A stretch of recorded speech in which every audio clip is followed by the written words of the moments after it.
Kakakku Intan 45. Mbak Intan menatapku dengan sorot mata senduh. Kamu juga bersikap sentimental begini karena gagal mengajak Yuni. Hal yang wajar jika dia memilih untuk menghadiri acara perpisahannya sendiri kan? Bukan penolakannya yang kupermasalahkan. Begitu bantahku. Baiklah teman-teman, sebelum kita lanjutkan, bantu subscribe ya, karena subscribe itu gratis, tidak dipungut biaya. Melainkan dengan siapa dirinya pergi. Miris ya, dua sosok calon istri idealku pergi dengan lelaki lain. Calon istri, gumam Mbak Intan, ada-ada aja kamu. Aku tertawa pendek. Aku ingin bercerita, bising Mbak Intan, tentang apa yang terjadi antara diriku, Tris seusai acara perpisahan. Apa yang terjadi? Tanyaku. Di mana? Di salah satu ruang kelas, jawab Mbak Intan. Kamu sempat melihatnya? Godaku. Mbak Intan mengangguk sambil tersenyum. Benar katamu. Ya, tidak lebih daripada punya kamu.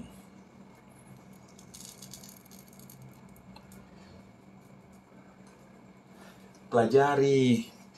Aku hanya tertawa pendek. Kami cukup lama, Mbak Intan melanjutkan ceritanya. Dan aku tahu Tris menginginkan lebih. Dia ingin mungkin, tebakku. Yang begini-begini nggak usah dibaca nanti. Pokoknya yang dia sudah ini nggak usah dibaca. Iya, dia bilang begitu. Imbu Mbak Intan, tapi aku menolaknya. Biar kita cerita begini, tetap kita kasih masuk nanti di YouTube. Akhirnya kita menyudahi itu dan dia mengantarku pulang. Aku menanggapi cerita Mbak Intan dengan anggukan kepala.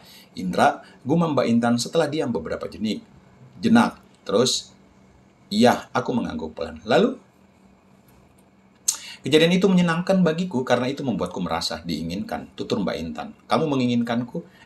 Aku mengerutkan kening agak bingung dengan arah pembicaraan yang dibawa Mbak Intan. Maksud Mbak, kamu pernah bilang bahwa kamu menginginkanku. Jelas Mbak Intan, tapi kamu tidak pernah memintanya. Harus ya, begitu tanyaku. Mbak Intan menggigitkan bahu. Aku tidak akan menjawabnya, karena kamu mesti tahu sendiri.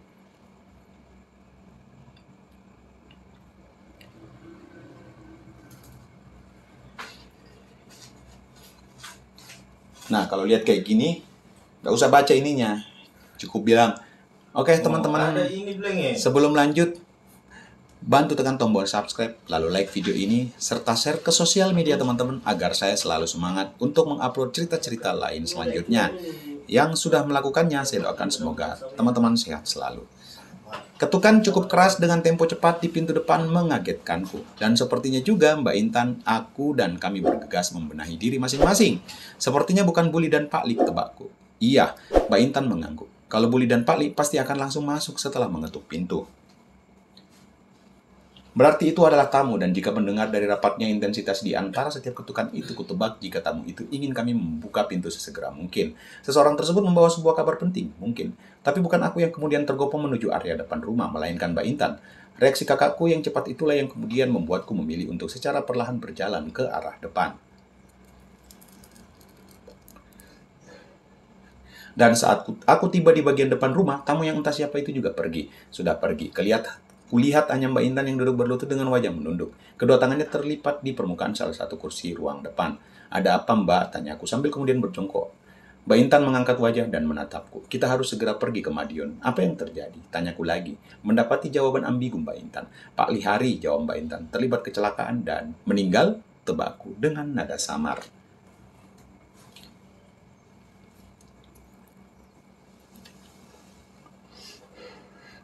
Mbak Intan mengangguk lirih. Innalillahi wa innalillahi roji'un, kumamku. Pak Li. Kematian Pak Lihari akibat kecelakaan lalu lintas dibilang cekok babadan. Ponorogo itu berpengaruh sangat besar terhadap tatanan hidup kami. Ini adalah bencana bagi keluarga kami, dan aku merasa bahwa ketiadaan Pak Lihari akan berimpas pada tertundanya rencana-rencana kami, bahkan mungkin batal sama sekali. 3 hari selepas kematian Pak Lihari itu, aku dan Mbak Intan berbincang serius dengan Buli Lastri.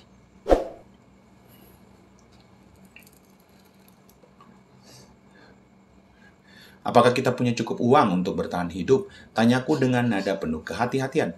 Buli Lastri tersenyum lalu mengangguk. Buli yakin Mbak Intan ikut menimpali. Ada pensiun janda, jelas Buli Lastri. Nominalnya pasti berkurang signifikan dibanding gaji pokok Pak Limu, tapi Buli yakin kebutuhan sehari-hari kita akan tetap tercukupi. Bagaimana dengan kuliah kami? Mbak Intan kembali bertanya. Buli Lastri terdiam seiring meredupnya rona di wajahnya. Aku dapat menebak, membiayai studi kami akan menjadi kesulitan tersendiri bagi beliau. Aku rela jika ucapanku terhenti, lalu kutatap Mbak Intan. Kakakku itu mengangguk, maka kulanjutkan ucapanku. Kami rela jika batal kuliah. Tidak, tegas Buli Lastri. Kalian harus tetap berkuliah. Kita akan mendapatkan uang santunan dari pihak berwenang karena kematian Pak Li disebabkan oleh kecelakaan lalu lintas. Uang santunan itu cukup untuk membiayai kuliah kami? Tanya Mbak Intan. Cukup, jawab Buli Lastri dengan nada gamang. Mungkin cukup.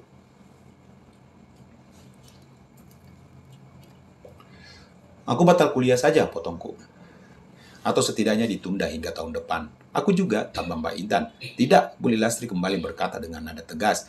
Mungkin jumlah uang santunan itu hanya cukup untuk menguliahkan salah satu dari kalian saja. Tapi Buli akan mengusahakan dari pos lain agar kalian berdua bisa kuliah. Ini adalah janji kami untuk menyekolahkan kalian sampai lulus kuliah. Jadi, meskipun kalau begitu ditunda saja, aku kembali menyela. Setidaknya aku menunda kuliahku sampai tahun depan. Sementara aku mencari pekerjaan dulu, Mbak Intan kuliah tahun ini. Itu tidak adil bagimu, Indra, tanggap Mbak Intan. Adil, Mbak, balasku. Kamu lebih pintar dariku dan lebih layak sekolah lebih tinggi. Mungkin inilah hikmahnya. Aku bisa bersiap dalam waktu yang lebih lama agar tidak memalukan di saat ikut tes masuk universitas.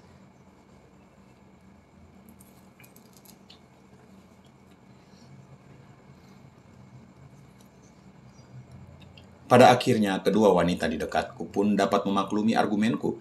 Kesepakatan terjadi. Aku akan menunda kuliahku hingga tahun depan, sementara Mbak Intan tetap berkuliah sesuai rencana semula. Sejujurnya aku kecewa dengan penundaan ini, namun aku rela jika hal tersebut mesti dilakukan demi menyelamatkan keluarga.